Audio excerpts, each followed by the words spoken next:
तब तक ध्यान रखो, कितने भी सुंदर जूते क्यों न पहन लो, पर अगर एक कंकर भी जूते में आ गया,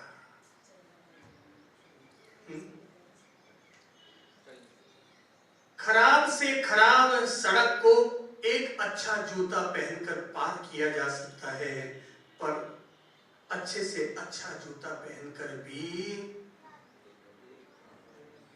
कंकर अगर एक अंदर आ जाए तो अच्छी सड़क को पार करना भी मुश्किल हो जाता है।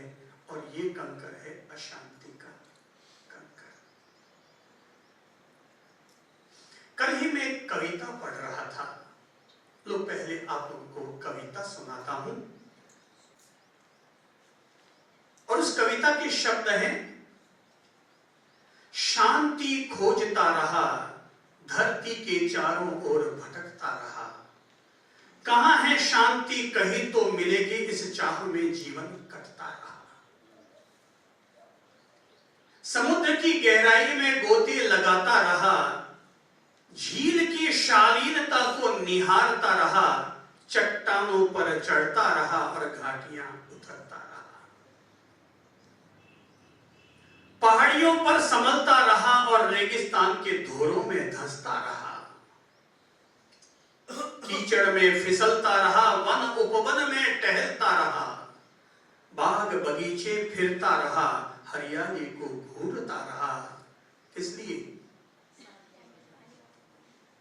शांति खोजता रहा।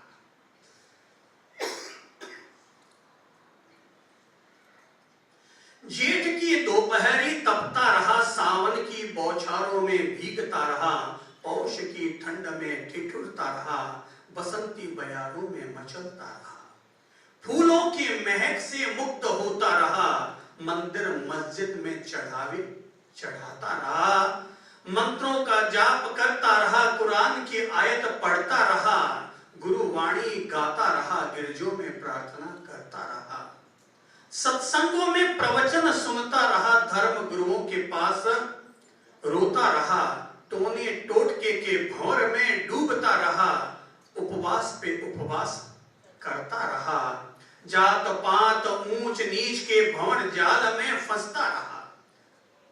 ऐसा करते करते बहुत दूर चला गया, पीछे मुड़ा हैरानी,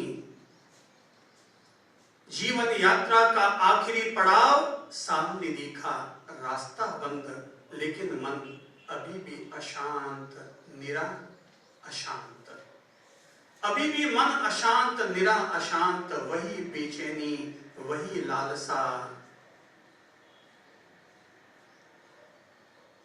मोह पास जाता नहीं, तेरे मेरे का भेद मिटता नहीं, तभी एक आवाज आई, मैं हूं शांति।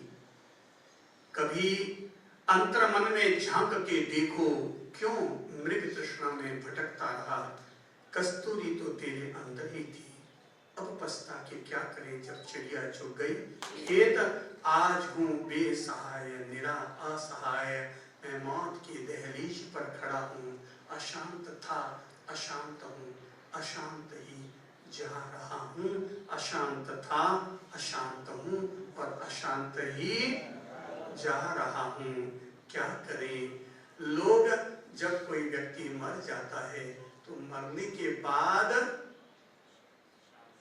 केवल एक ही उसके लिए प्रार्थना की जाती है, और वो है भगवान इसकी आत्मा को शांति प्रदान करे। क्या प्रार्थना करते हैं?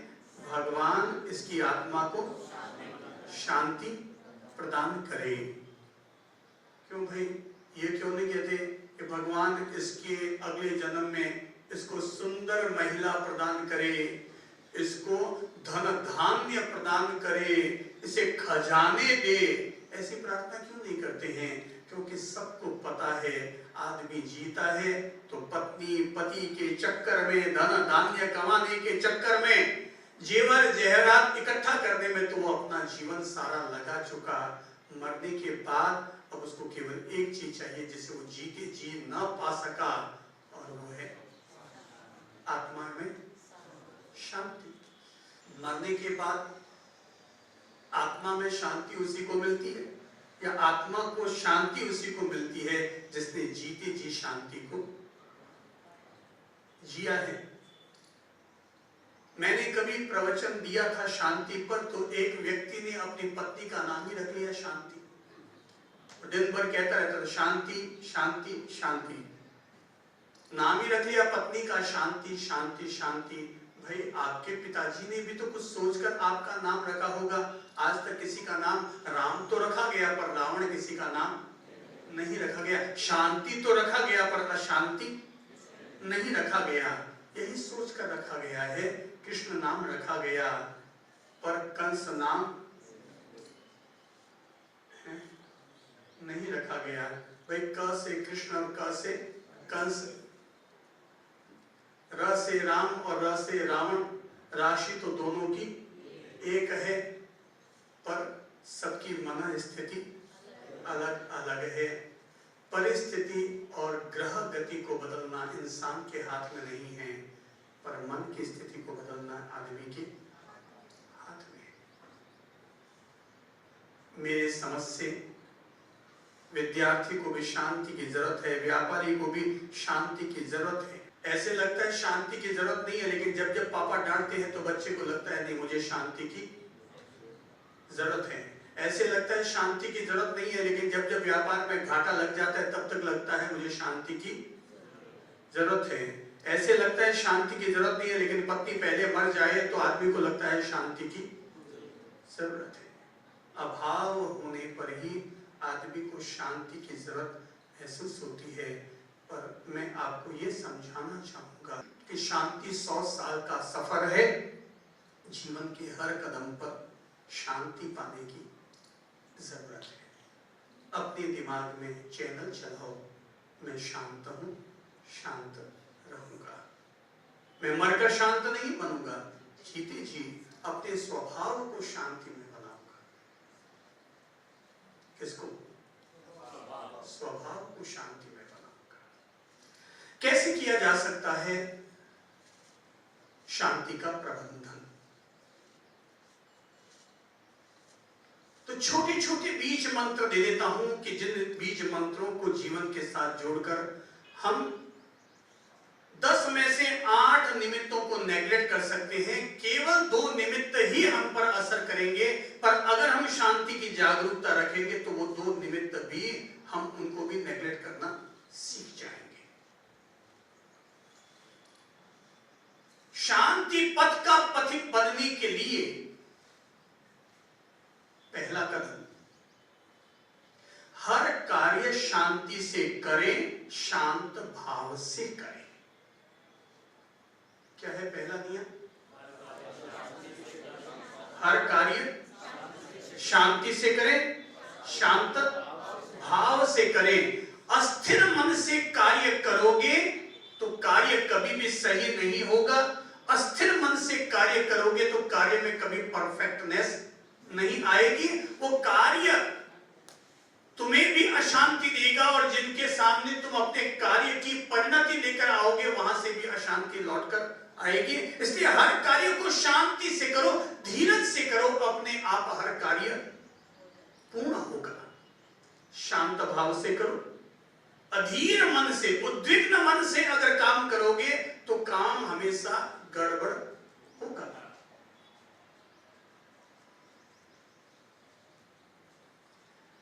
अभी कोई व्यक्ति अगर सड़क पर चल रहा है, ठोकर किसे लगेगी? कौन बताएगा? ठोकर किसे लगेगी? जल्दबाजी से चलने वाले को। मैं कहूंगा हर कार्य को शांति से करो और शांत भाव से करो। कभी कभी आप लोग पूर्णिमा का जब चांद हो ना तो घर की छत पर चले जाया करो और शांति का अभ्यास किया करो। मकान की छत पर चले गए और या सुबह सुबह 4 बजे उठ गए और वहां पर किसी भी गली का चयन कर लो, मकान की छत का चयन कर लो और वहां पर टहलो और टहलते हुए शांति का अभ्यास करो। मैं शांति पूर्वक चल रहा हूं, शांत भाव से चल रहा हूं।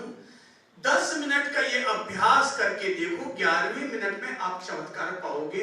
आपको लगेगा कि जैसे शांति मेरा अब स्वभाव बन गया, मेरी प्रकृति बन गई। आप एक गिलास पानी लो, पानी पीने के लिए गिलास उठाओ, मैं कहूंगा शांति पूर्वक पानी पियो, शांत भाव से पानी पियो। एक व्यक्ति पानी पीता है, गिलास उठाता है और सीधा ऊपर से गुड़ गुड़ गुड़ गुड़ गुड़ गुड़ गुड़ गिलास पी गया। उसने जल्दबाजी में पानी पिया। अब पानी भी जल्दबाजी में अंदर उतरा और अंदर उतर कर वो और जल्दबाजी को पैदा करेगा।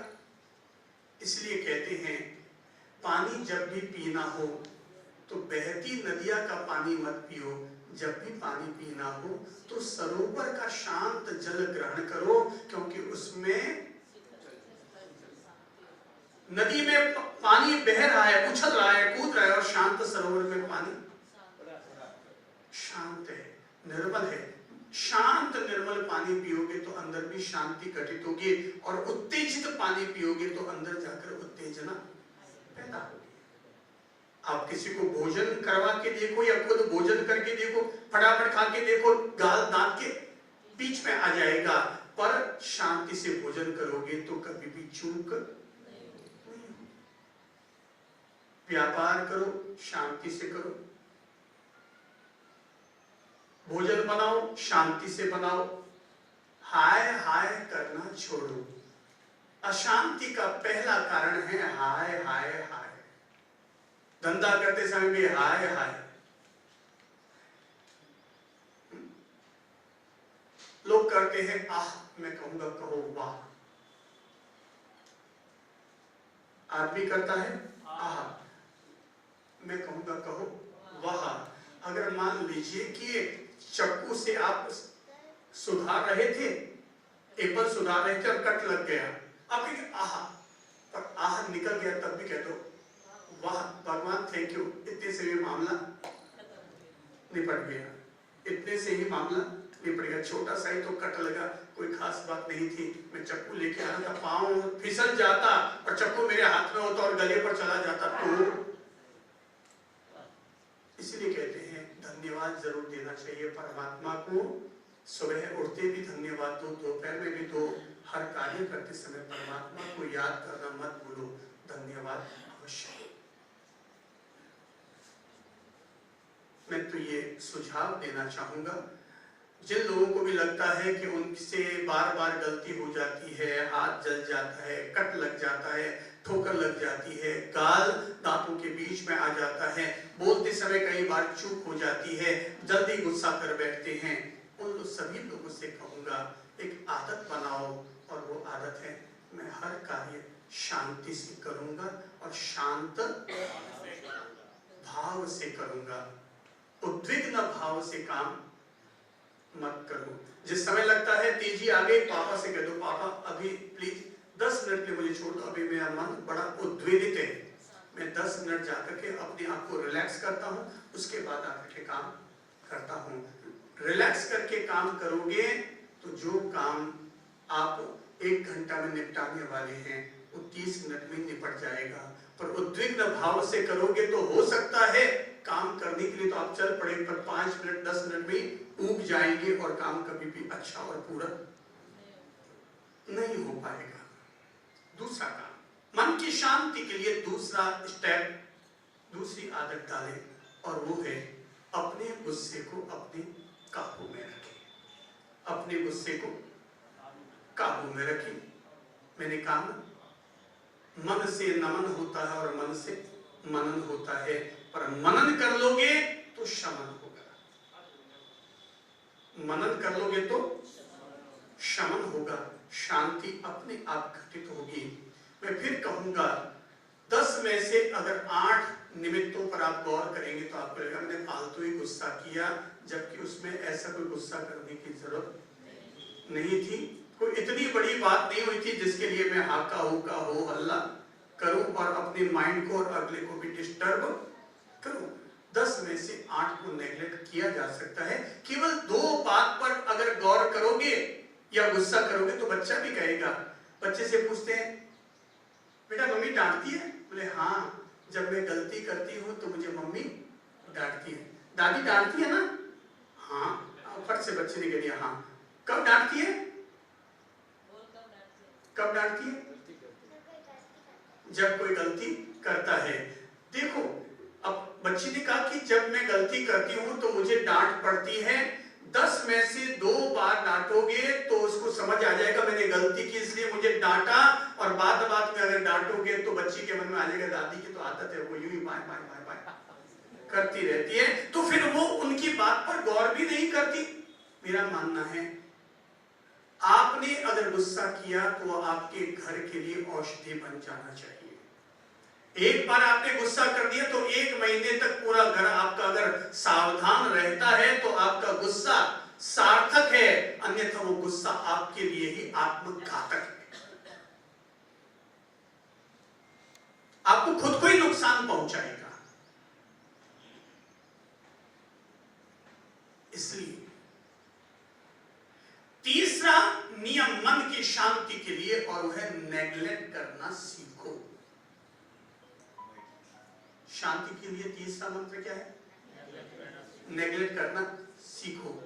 बात को, घटना को, नुकसान को नेग्लेक्ट करना सीखो, उपेक्षा करनी सीखो। हो गया? हो गया। ज्यादा क्या खींचना?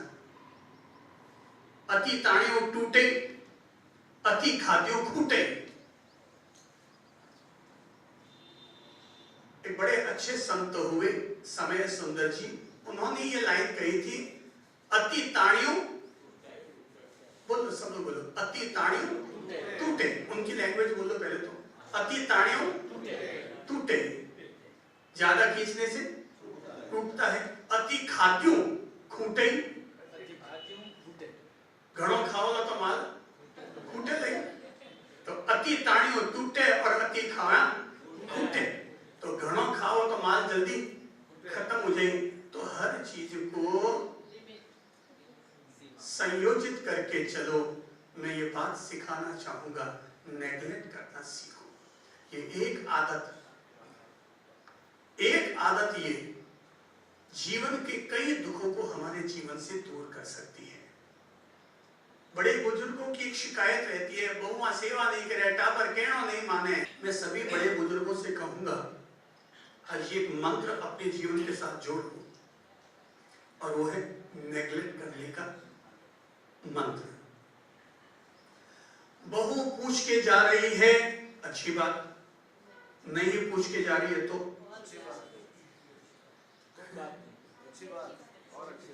अभी तो आप बोले कोई बात नहीं, और घर में बैठे बैठे आपका जो भेजा है ना वो ऐसा उद्वेलित होता है, आ तुम्हारी सासू बढ़ गई, आ तुम्हारी मां बढ़ गई, हमारी दादी बढ़ गई, बहू कहीं तुम्हारी दादी है, मैंने बोलिया भी नहीं निकल गई, बिना गए या तो माथे चढ़ गई। मन में न जाने हम लोग किस किस तरह के शब्द अंदर में पैदा करने शुरू कर देते हैं, और ये सारे शब्द हमें अशांति दे रहे हैं। कोई आ रहा है, कोई जा रहा है, कोई जा रहा है, उसके आने और जाने को लेकर के हम क्यों अंदर में आ जा रहे हैं? वो जा रहा है, मान दे रहा है तो ले लो।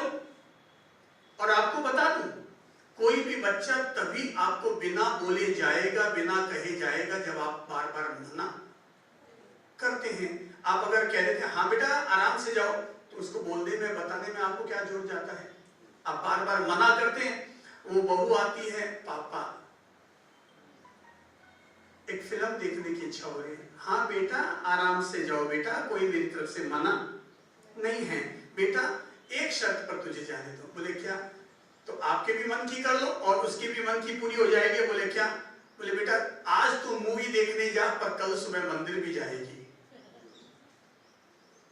दादाजी ने क्या कहा है?